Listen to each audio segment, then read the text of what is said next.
There's a lot of people listening to this, myself included, that doesn't think that Kamala is a communist.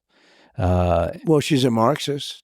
Her father's a Marxist. That's right. And she's It's advocating a little unusual, you know. She's advocating for some policies that are towards the direction of democratic socialism, let's say. It leads to socialism. It leads to having no food on the shelves. And in my opinion, the enemy from within are radical left lunatics. And I think you have to fight back. Whenever there's a lot of fighting, fire with fire, it's too easy to forget that there's a middle of America that is that's moderate and kind of sees the good in both sides and just likes one side more than the other in terms of policies. Like I said, there's a lot of people that like your policies, that like your skill in being able to negotiate and end wars, and they don't see the impending destruction of America. You know, we had no wars when I was president. That's a big thing. Not since 78 years has that happened. But we had no wars when I was president. We defeated ISIS, but that was a war that was started that we weren't anywhere near defeating.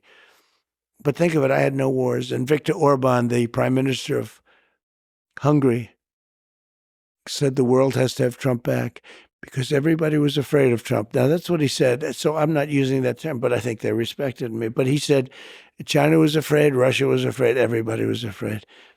And I don't care what word they use.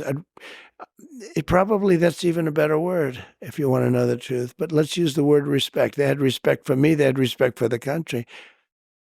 I mean, I ended the Nord Stream 2 pipeline, the Russian pipeline. Nobody else could have done that. I ended it. It was done. Then Biden comes in and he approved it.